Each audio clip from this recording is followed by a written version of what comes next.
साईं की बात। बच्चे मांगो, क्या मांगना चाहते हो मांगो मेरे बच्चे। जो भी तुम चाहते हो ना मांग लो मुझसे।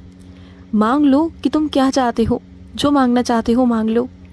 और सुनो, तुमने ज़िंदगी में प्यार बहुत दिया, तुम्हें कभी भी ना सम्मान नहीं मिला।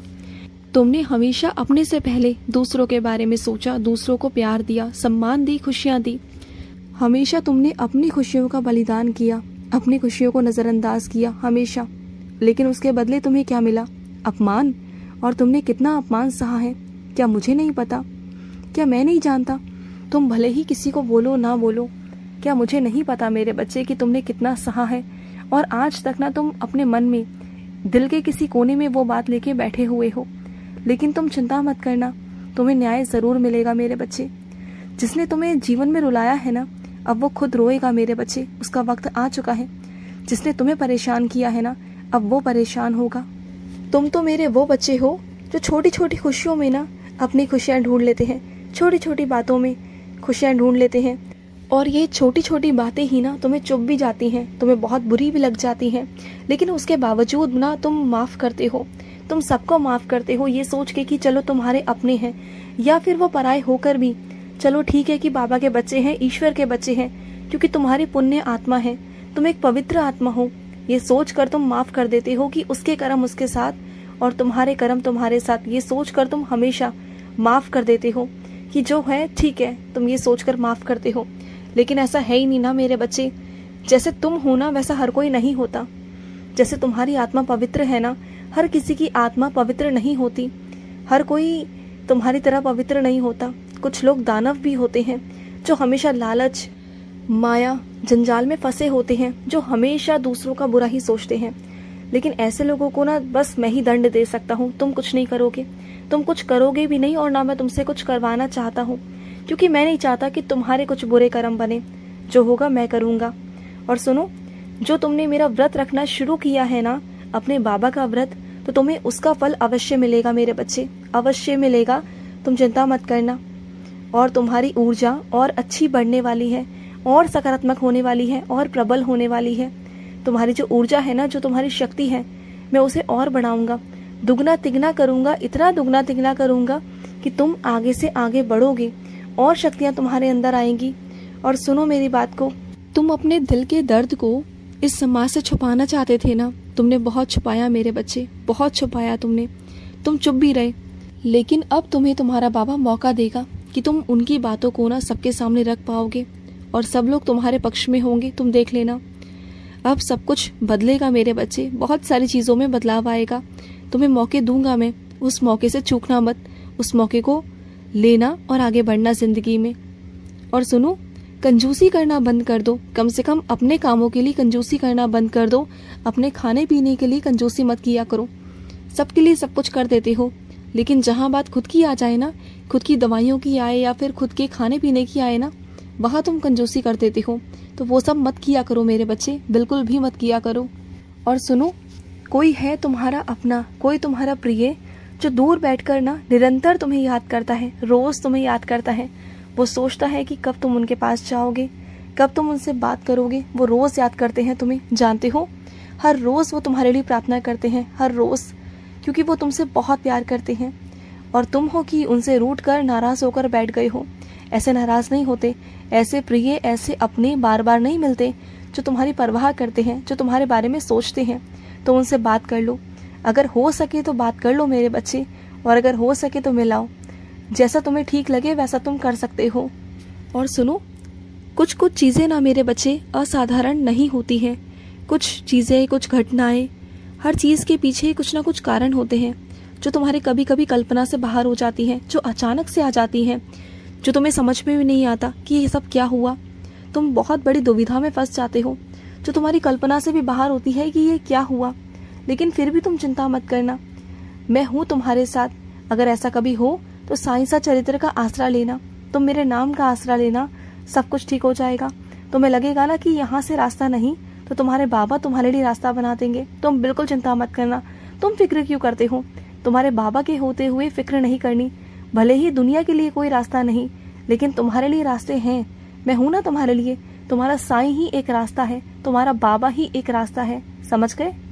और सुनो, जो स्थिति तुम्हारे विपरीत थी ना, अब वो स्थिति तुम्हारे ही अनुरूप होने जा रही है मेरे बच्चे। सब कुछ तुम्हारे पक्ष में आता जा रहा है, धीरे धीरे करके ना सब कुछ तुम्हारे पक्ष में आएगा। जैसे जल गिरता है ना मेरे बच्चे, और जल को रास्ता अपने आप बनाना होता है और वो बना भी देता है।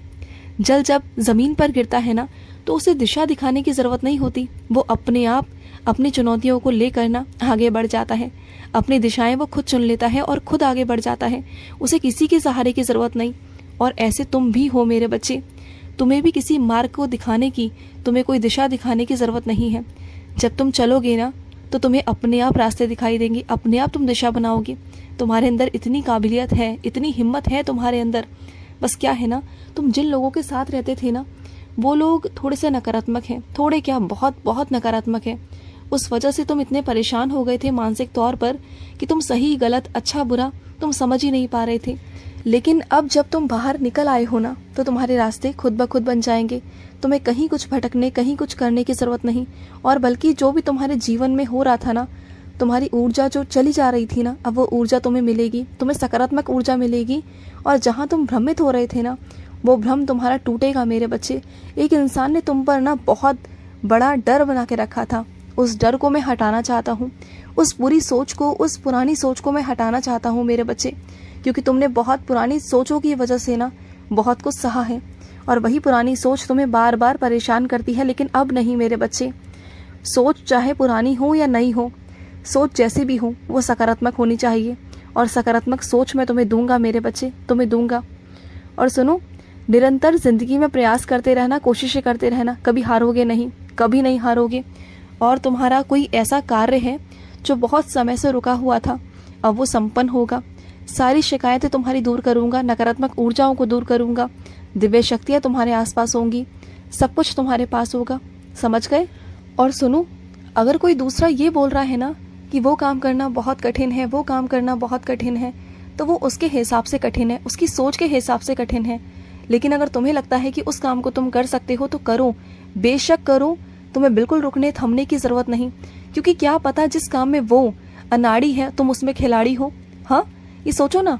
तो ये मत सोचो कि अगर वो उस क्षेत्र में नहीं गया तो मैं भी नहीं जाऊंगा, अगर वो नहीं कर पाया तो मैं भी नहीं कर पाऊंगा। ये मत सोचो, तुम्हारे साथ तो मैं भी हूं ना, तो फिर जब मैं तुम्हारे साथ हूं तो फिर डर कैसा है। तुम्हें अगर रुचि है, तुम्हारा अगर मन है तो करो, बेशक करो, तुम जीत जाओगे। ऐसा कोई काम है दुनिया में जहाँ कोई जीता ना हो? बस लोगों की सोच की बात है मेरे बच्चे, उनकी समझ की बात है। अगर उनकी समझ वहां तक नहीं पहुंच रही तो इसका मतलब ये नहीं ना कि तुम्हारी भी ना पहुंचे। तुम करो, कोशिश करो, मैं हूँ तुम्हारे साथ और हमेशा तुम्हारे साथ रहूंगा, हमेशा। और सुनो, कुछ अपने बच्चों के घर पर ना मैं खुद चलकर आने वाला हूँ, खुद से मैं आऊँगा उनके घर पर, और जो भी कुछ उन्होंने मुझसे कहा है ना वो भी पूरा करूँगा, ज़रूर ज़रूर पूरा करूँगा। और अपने कुछ बच्चों से कहना चाहता हूँ कि वो ना नज़रिया पहन कर रखें या फिर नज़र का टीका लगा कर रखा करो, चाहे तुम घर में रहो या फिर बाहर जाओ। घर में भी बहुत सारे ऐसे लोग हैं जो तुम्हें नज़र लगाए रखते हैं, जिनकी हमेशा नज़रें तुम पर ही रहती हैं बहुत सारी चीज़ों में। तो उनसे बचो, उनकी नज़रों से भी बचो। एक बार को तुम बाहर की नज़रों से बच जाओगे, लेकिन घर की नज़रों से नहीं बच पाओगे, क्योंकि 24 घंटे कोई है जो तुम्हारे साथ रहता है और वही तुम पर नज़रें लगाता है। तो समझो इस बात को, तुम्हारे सर में दर्द यूं ही नहीं होता, वो नज़र के कारण होता है। और सुनो, तुम्हारे घर में अगर पैसे नहीं टिक रहे ना, तो सुनो मेरी बात को, जो भी तुम्हारा वेतन है या फिर जो भी तुम्हारे पैसे आते हैं, जहाँ से भी आते हैं ना, उन्हें लक्ष्मी माँ के चरणों में रखो, मेरे चरणों में रखो। उसके बाद पूरी रात वहाँ रहने दो और उसके अगले दिन उठाकर तब तुम उसका इस्तेमाल करना। फिर देखना कि वो पैसे कितनी बरकत लाएंगे तुम्हारे घर में। बेफिजूल खर्चा नहीं होगा, कुछ भी नहीं होगा। तुम देखना, विश्वास तो करके देखो, एक बार मेरे चरणों पे रख के देखो, सब अच्छा होगा। खुश रहो। आज का मध्याह्न साई संदेश समाप्त हुआ।